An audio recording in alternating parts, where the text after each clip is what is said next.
শুভেচ্ছা, শুভ দুপুর প্রিয় দর্শক। আপনাদের সকলকে সাদর আমন্ত্রণ চ্যানেল আয়ের পর্দায়। আপনারা দেখছেন ফ্রেশ প্রিমিয়ামটি তারকা কথন। দর্শক, আমরা তারকা কথনের সেটে অনেক কিছু নিয়ে কথা বলি, অনেকের সাথেই কথা বলি। আজকে কথা বলার বিষয়টি ব্যক্তিগতভাবে আমার ভীষণ পছন্দের, কারণ বিষয়টি হলো গান এবং কবিতা। আশা করছি আপনাদেরও ভীষণ পছন্দের। এবং গানটি যখন হয় রবীন্দ্রনাথের, তখন ভালো লাগার জায়গাটা অনেক বেশি বেড়ে যায়। রবীন্দ্রনাথ, যিনি সৃষ্টির মাঝেও চিরঞ্জীব, যিনি আলো হয়ে জ্বলে ওঠা এক অনন্ত জীবন চেতনা, যার সৃষ্টি ছুঁয়েছে প্রতিটি প্রেম, প্রতিটি ঋতু, প্রতিটি অনুভূতি। রবীন্দ্রনাথের গান যিনি আমাদেরকে গেয়ে শোনান, তার প্রতি একটা অন্যরকম ভালো লাগা কাজ করে আমাদের মধ্যে। সেরকমই একজন মানুষ আছেন আরও একজন বাচিক শিল্পী, যিনি তার কণ্ঠ দিয়ে শব্দগুলিকে প্রাণ দেন কবিতার মাধ্যমে। এই দুজন মানুষকে পরিচয় করে দিতে চাই শুরুতেই। আমাদের সঙ্গে আজ রয়েছেন সঙ্গীত শিল্পী, এবং আজকে আমি যে জায়গাটায় বসে আছি এ সময় এই জায়গাটায় অনেক আগে তাকে আপনারা দেখেছেন। সঙ্গে রয়েছেন স্বপ্নিল সজীব। স্বাগত আপনাকে। শুভ দুপুর। অনেক অনেক স্বাগতম, ভালোবাসা। এবং আমাদের সঙ্গে রয়েছেন বাচিক শিল্পী রয়া চৌধুরী। শুভ দুপুর। শুভ দুপুর, দুজনকে স্বাগত। খুব ভালো ধন্যবাদ। লাগছে আজকে আপনাদের সাথে পেয়ে তারকা কথনের সেটে। আর আমরা তো অফ ক্যামেরাতেও অনেক গল্প করছিলাম বিভিন্ন বিষয় নিয়ে। আর গান কবিতা যখন গল্পের বিষয় হয়, তখন সেই গল্প আসলে চলমান থাকে। সেটা তো আছে। আর এই আঙিনার মাটি আমার কাছে একেবারে পূর্ণভূমির মতো। এখানে আমার ছোটবেলা বেড়ে ওঠা, আমার প্রথম কোনো টিভি চ্যানেলে আসা, এখানে রিয়েলিটি শো করা, এখানে প্রথম গান গাওয়া, এখানে প্রথম উপস্থাপনা করা। তো প্রতিটা জায়গা না এত বেশি আপন, এত বেশি কাছের, যখন আসি মনে হয় যে সেই ছোটবেলায় ফিরে গেছি। তো এই জায়গাটা নিজের বাড়িতে এসেছি স্পেশাল আমার কাছে। এবং খুব ভালো লাগছে আজকে আপুর সাথে একসাথে বসতে পেরেছি, এবং তোমার সাথে হয়তো একটু গান কবিতার আড্ডা দেব। নিশ্চয়ই একসাথে বসেছেন, এবং একসাথে আপনাদের কিন্তু পরিবেশনাও আমরা দেখেছি। ইউটিউবে আমরা দেখেছি চমৎকার একটি গান এবং কবিতার মিশ্রণ আপনাদের দুজনের। আমি বাংলার গান গাই, এরকম আরও অনেক আপনাদের যুগলবন্দি আমরা দেখি বিভিন্ন পরিবেশনায়, বিভিন্ন আয়োজনে। কেমন যাচ্ছে সব মিলিয়ে কাজ, গান, কবিতা? স্বপ্নিল সজীব। আমার খুব ভালো যাচ্ছে। বেশ কিছুদিন দেশের বাইরে ছিলাম, অনেকগুলো কাজ করেছি সেখানে অনেকগুলো ইন্টারন্যাশনাল ফেস্টিভ্যালে অংশগ্রহণ করেছি।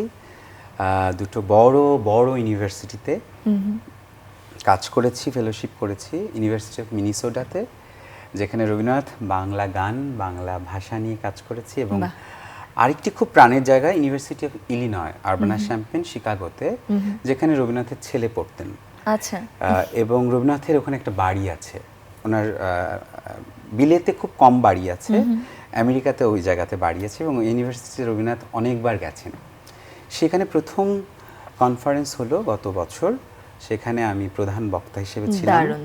দু বাংলার অনেক শিল্পীরা ছিলেন, অনেক ধরনের শিল্পীরা ছিলেন, এবং রবীন্দ্র প্রেমীরা ছিলেন। আমরা রবীন্দ্রনাথের বাড়িতে তাকে গান কবিতায় শ্রদ্ধা নিবেদন করলাম। ওই ইউনিভার্সিটিতে অনেক বিদেশি শিক্ষার্থীরা এসেছেন, কারণ রবীন্দ্রনাথ তাদের কাছে অনেক প্রাসঙ্গিক। সেখানে আমরা চেষ্টা করেছি রবীন্দ্রনাথ বাংলা সংস্কৃতির কিছু দিক তুলে ধরবার জন্য। তো এটা আমার কাছে রবীন্দ্র প্রেমী হয়ে ভীষণ প্রাণের একটা জায়গাতে মানে স্থান নিয়েছে। এটা আমার কাছে মনে হচ্ছে যে এভাবে যদি রবীন্দ্রনাথকে আমরা ধারণ করে এগিয়ে যেতে পারি, তাহলে মনে হয় রবীন্দ্রনাথকে আরও বেশি আমরা মানুষের কাছে পৌঁছে দিতে পারবো। সত্যিই তাই। রয়া চৌধুরী, আপনার কাছ থেকে একটু শুনি, কেমন যাচ্ছে সবকিছু? খুব ভালো যাচ্ছে। বেশ কিছু কাজ করেছি, করব সামনে। কয়েকটা সিডি তো বের হয়েছে, হিন্দুস্তান রেকর্ডস থেকে বের হয়েছে। আমার একটা বেদনাদুতি বের হয়েছে প্রথম। ধন্যবাদ এর জন্য হিন্দুস্তান রেকর্ডসকে। আমারকে হিন্দুস্তান রেকর্ডস হচ্ছে রবীন্দ্রনাথের প্রথম তারা রেকর্ড করেছিল। এটা একটা মানে খুবই ঐতিহাসিক রেকর্ড লেভেল, যেখানে রবীন্দ্রনাথের সইযুক্ত, এবং ওদের স্টুডিওতে রবীন্দ্রনাথের প্রথম কবিতা এবং গান সকণ্ঠে রেকর্ড করা হয়। তো এটা আমাদের খুব প্রাণের জায়গা। হ্যাঁ, তো ওখানে একটা দুটো বের হচ্ছে। প্রথমে বেদনাদুতি হলো, তো সবাই খুব পছন্দ করেছে, সমাদৃত হয়েছে। এরপরে আবার আরেকটা ইচ্ছামতি আরেকটা বের হয়েছে, ওটাও ভালো গিয়েছে। ভাবনা রেকর্ডস থেকে একটা বের হয়েছে, এরকম কাজ চলমান, চলছে, কাজ চলছে। গান নিয়ে কাজ, কবিতা নিয়ে হ্যাঁ, কাজ, আরো সবকিছু নিয়ে সামনে কাজ বের চলমান। হবে, এবং এই পাশাপাশি। কাজগুলো যখন দর্শকরা কিংবা যারা শ্রোতা রয়েছেন তারা শুনছেন, ভালোবাসা জানাচ্ছেন কিংবা তাদের ভালো লেগেছে এই ধরনের কমেন্টস যখন আসে, তখন কিন্তু কাজের স্পৃহাটাও অনেক বেড়ে অবশ্যই, যায়, অবশ্যই। আরো কাজ করতে ইচ্ছা করে, আরো গান করতে ইচ্ছা করে, কবিতা পড়তে ইচ্ছে করে। আচ্ছা, স্বপ্নের সজীব, অনেক ধরনের কাজ তো চলছে অনেক জায়গাতে। শুরুটা যেমন আপনি বললেন যে এটা আপনার জন্য অন্যরকম একটা জায়গা, এখানে বসে আপনি একসময় উপস্থাপনা করেছেন, এখন অতিথি হিসেবে এসেছেন।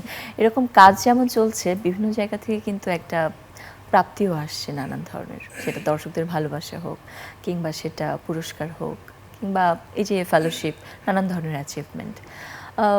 এই যে জীবনে এত ধরনের প্রাপ্তি এবং রবীন্দ্রনাথকে ঘিরে এত ধরনের প্রাপ্তি, সেটাও কিন্তু একটা অন্যরকম ভালো লাগার। আর কি কি করার পরিকল্পনা আছে? আসলে রবীন্দ্রনাথকে নিয়ে কাজ করবার তো আসলে এত এত কিছু আছে, এক জীবনে কোনো মানুষই শেষ করতে সম্ভব পারবে না। না।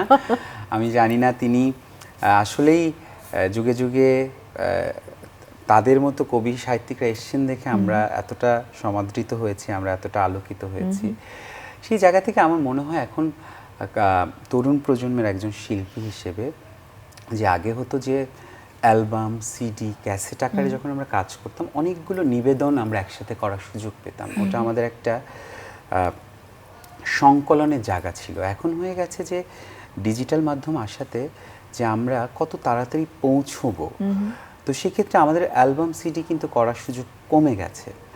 এখন আমরা গান করছি, সাথে ভিডিও করার একটা ইস্যু আছে, গানটি কিভাবে পৌঁছবে, এই ব্যাপারগুলো তো আছে। সেই জায়গা থেকে রবীন্দ্রনাথের গানগুলো আমার কাছে মনে হয় যে আমার প্রজন্মের শিল্পীদের বা আমার প্রজন্মের দর্শকদের বা তার পরবর্তী প্রজন্মের দর্শকদের কাছে কতটা সমসাময়িক করা যায় বা তার বাণীকে, সেটার দায়িত্ব আমাদের। কারণ আমাদের যারা অগ্রজ ছিলেন, আছেন, তারা তো তাদের ভালোবাসা, স্নেহ এবং তাদের পুরোটা দিয়ে আমাদেরকে ভরিয়ে দিয়ে গেছেন। কিন্তু এখন এই সোশ্যাল মিডিয়া বা ডিজিটাল মাধ্যম আসাতে কাজের ব্যাপ্তিটা কিন্তু অনেক বেশি ছড়িয়ে যাচ্ছে। একদম।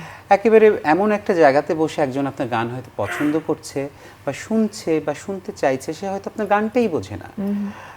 এখন যেমন পৃথিবী জুড়ে ওয়ার্ল্ড ওয়াইড সব থেকে টপ চার্টে যে অ্যালবামটি আছে বা যে গানটা আছে বা যে শিল্পীটা আছে, তিনি ইংলিশ গান গান না, ইংলিশে কথা বলেন না, তিনি স্প্যানিশ ভাষায় কথা বলেন, মেক্সিকান ভাষায় কথা বলেন, তিনি ল্যাটিন ভাষায় গান করেন, কিন্তু তার সুর ছন্দটা সারা বিশ্বব্যাপী তাকে মণিকোঠায় নিয়ে যাচ্ছে। তো সেই জায়গাতে আমার মনে হয় যে রবীন্দ্রনাথের গানগুলোকে কতটা এ যুগের মানুষের কাছে বা এ যুগের শ্রোতাদের কাছে পৌঁছে দিতে পারি, সুর বাণী কে ঠিক রেখে একেবারে তার দেখানো পথ রেখে, সেই প্রচেষ্টাটা খুব চলছে। সেই প্রচেষ্টাটা চলুক, আর এই চেষ্টাটা আসলে ভীষণ জরুরি।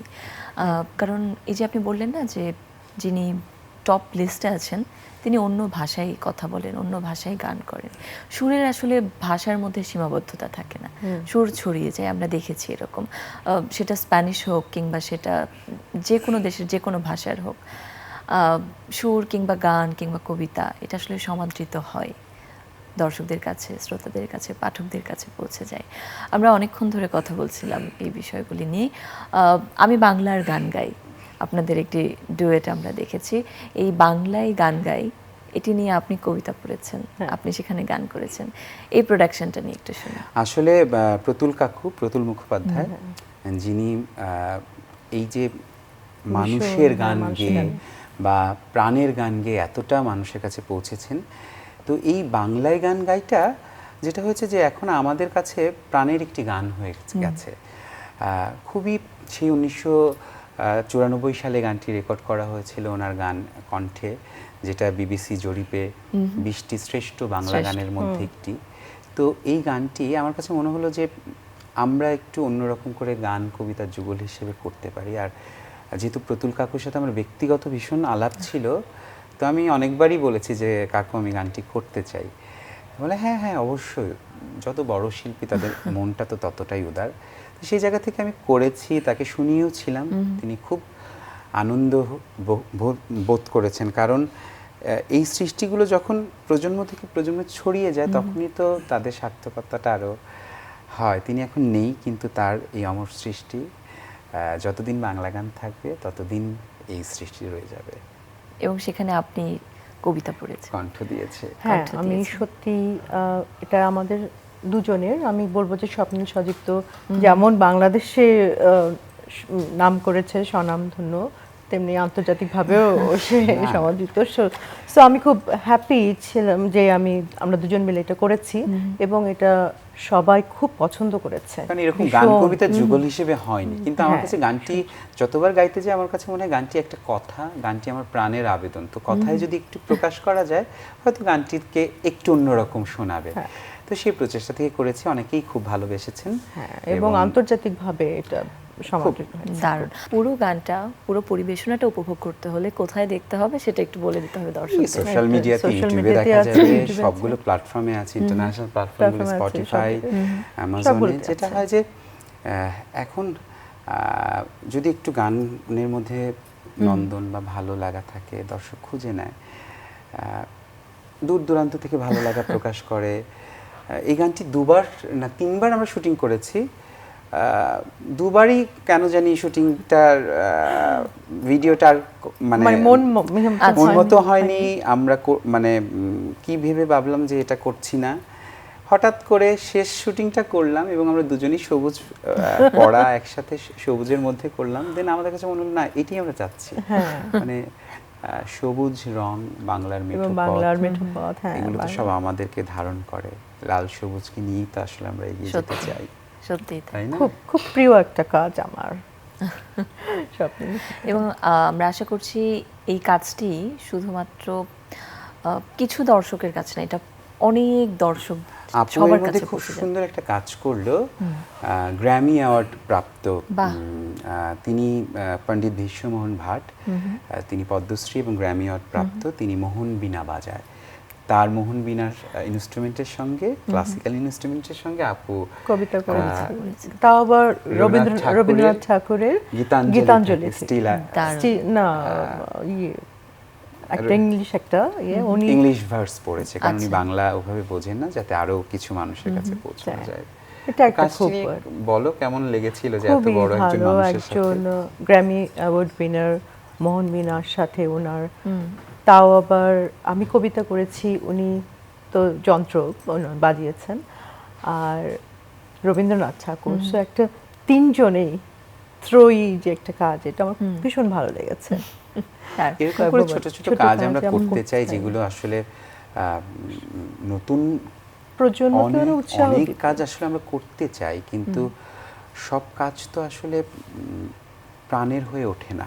আর হয় না যে কাজগুলো রয়ে যাবে, এরকম কিছু কাজ আসলে যদি করতে পারি, আমার মনে হয় শিল্পী হিসেবে ততই সফলতা বা সার্থকতাটা থাকবে। কারণ এই রবীন্দ্রনাথের গান, কবিতা বা এই পঞ্চকবির গান কবিতাগুলো এতটাই আমাদের গুরুজনরা করে গেছেন সুন্দর করে, যে সেখানে নতুন করবার কোনো সুযোগ নেই।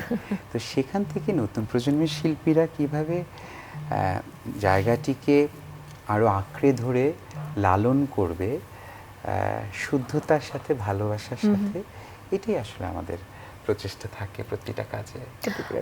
এই যে বললেন যে নতুন করে যে কোনো কাজকে করা এবং ছড়িয়ে দেওয়ার বিষয়টি, আমরা যদি রবীন্দ্রনাথের সৃষ্টির কথা চিন্তা করি, আমরা কিন্তু দেখব যে এখন ইন্টারন্যাশনালি বলি কিংবা ন্যাশনালি বলি, কাজ নিয়ে অনেক ধরনের এক্সপেরিমেন্ট হচ্ছে, ফিউশন করা হচ্ছে, কিংবা এই যে শুদ্ধভাবে সঙ্গীত পরিবেশন করা, এই বিষয়টিও একটু অন্যরকমভাবে আমরা দেখছি।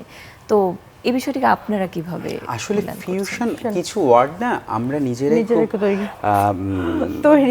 তৈরি না, আমরা নিজেরাই ওয়ার্ডগুলোকে অনেক বেশি কঠিন করে ফেলি, যেটাকে সহজ করা যায়। ফিউশনকে যদি আমি আরেকটু সহজভাবে বলি, যে নতুন সঙ্গীতায়োজন বা গানটির সাথে একটি আলাদা মাত্রা যোগ করা, যেই গানটির সাথে বা কবিতার সাথে আমরা সবসময় চিরায়ত শুনি বাঁশি বাজে, কথার কথা, সেখানে যদি আমি বাঁশির বদলে একটা এস্ট্রাস দিই বা সারিঙ্গি দিই, সেখানে কি তৈরি হতে পারে, বা একটা কণ্ঠ দেই, একটা কথার সাথে আমি যদি গানের কথোপকথন রাখি, সেটা কি আবেদন হতে পারে? এই জিনিসগুলো আসলে এভাবেও ভাবা যেতে পারে। তো এইটা যেটা তখন আমার মনে হয় স্বপ্নিল, যে আরো মানুষের কাছে কিন্তু আরো মানে শ্রোতাদের কাছে আরো পৌঁছায় এবং তারা সেটাকে আনন্দ এটা পায়। নিয়ে আসলে এক একজনের এক এক রকম না না, মতামত কিন্তু থাকে। ওই যে যে দিন শেষে কথা যে আপনি যদি জিনিসটাকে জানেন, আপনি যদি বিষয়বস্তুকে মানে আপনি আত্মস্থ করেন, আপনি শিখে আসেন, তাহলে তো সেখানে আপনার সেই দায়বদ্ধতাটা কাজ করবে যে আমি কি বলছি, কি করছি, এবং আমি কাদের জন্য বলছি, কিসের জন্য বলছি।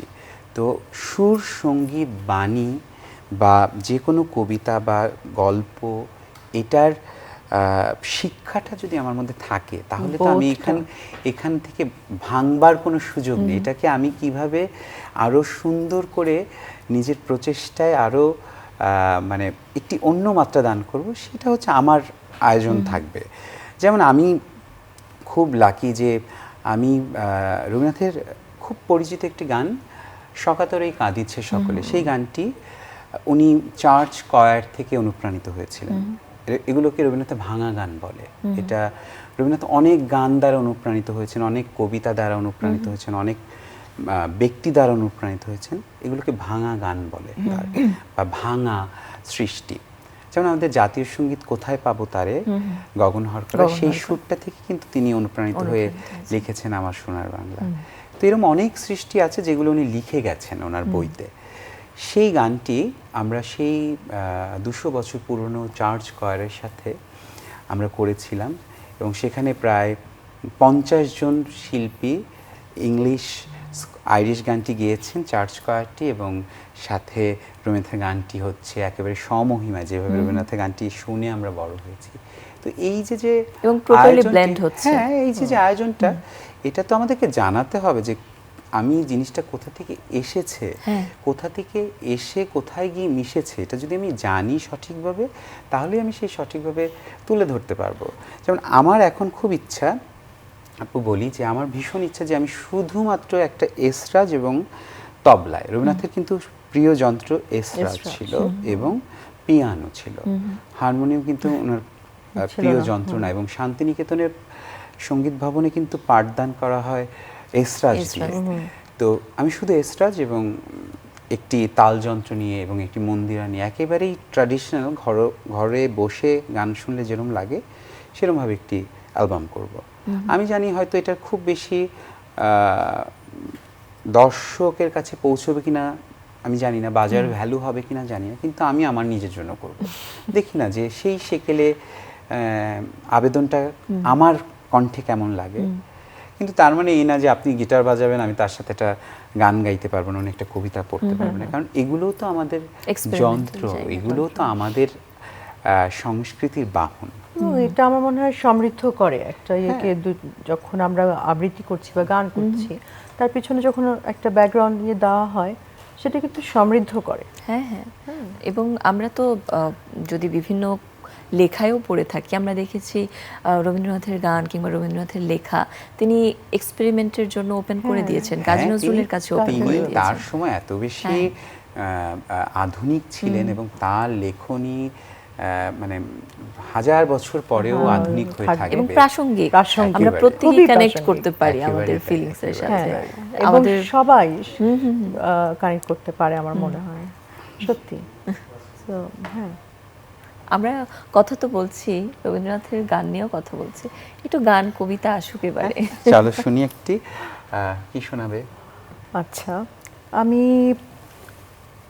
আমার মনে হয় সবার কাছে জনপ্রিয় কবিগুরু রবীন্দ্রনাথ ঠাকুরের শেষের কবিতা। আচ্ছা, শেষের কবিতার নির্বাচিত কিছু অংশ করছি।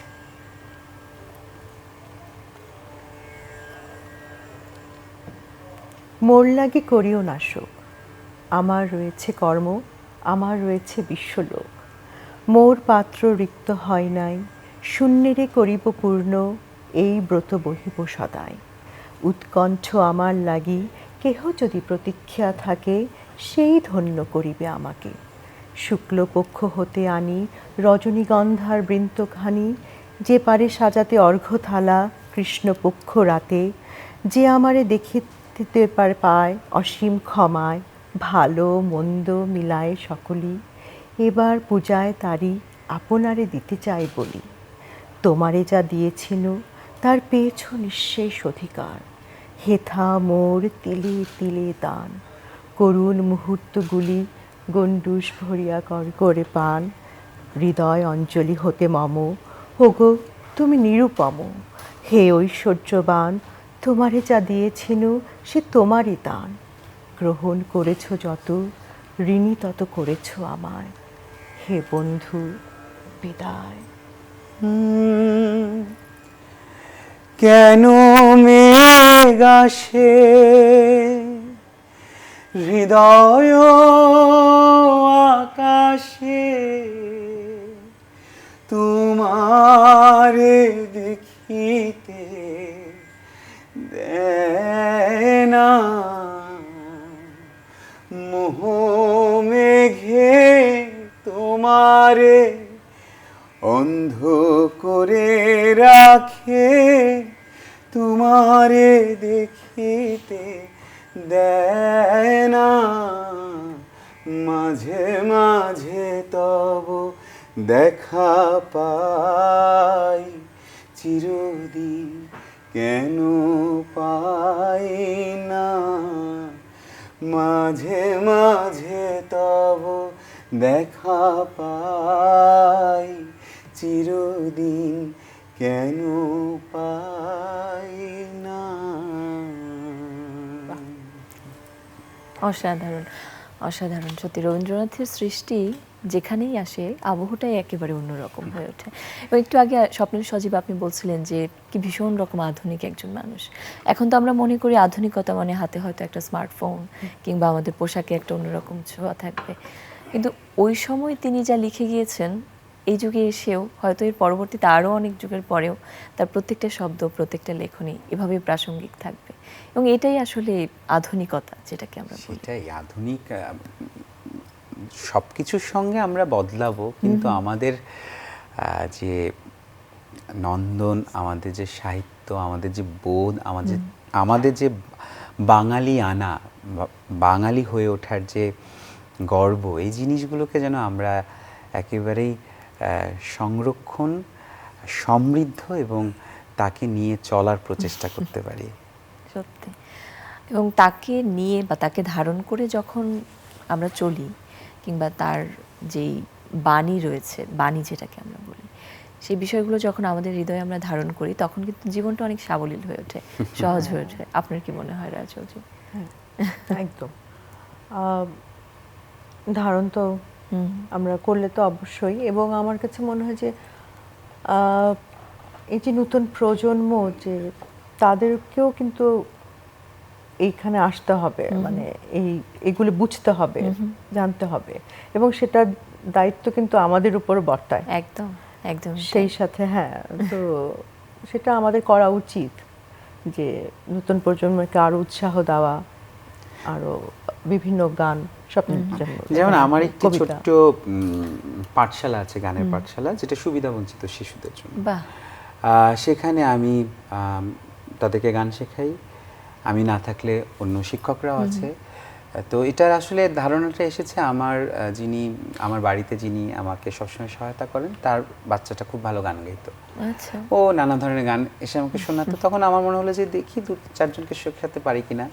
তো ওরকম তো আর গান শেখানো হয় না, গানের গল্প বা বাংলা সিনেমা নিয়ে, বাংলাদেশ নিয়ে, বাংলা ভাষা নিয়ে কথা, ঈদ আসলে ঈদ নিয়ে কি হবে এগুলো নিয়ে কথা, নতুন জামা, একটু খাওয়া দাওয়া, আমাদের সংস্কৃতি, যেটা হয় যে আমার কাছে মনে হয় যে আমার দ্বারা বা আমার স্কুল বা আমার প্রতিষ্ঠান বা আমার এই যে প্রচেষ্টা, এখান থেকে যদি একটি শিশু যে পিছিয়ে পড়া, সে যদি রবীন্দ্রনাথের নাম চেনে, আমাদের দেশকে বোঝে, আমাদের বাংলা গানকে চেনে, তাহলে এটা আমার সার্থকতা। আপনার এই প্রচেষ্টা চলমান থাকুক, সার্থকতা আসুক, সেটি আমরা প্রত্যাশা করি। এবং প্রিয় দর্শক, আপনাদেরকে অনেক ধন্যবাদ এতক্ষণ আমাদের সঙ্গে থাকবার জন্য। আবারও পরবর্তী আয়োজনে আমন্ত্রণ জানিয়ে আজকের আয়োজন থেকে বিদায় নিচ্ছি।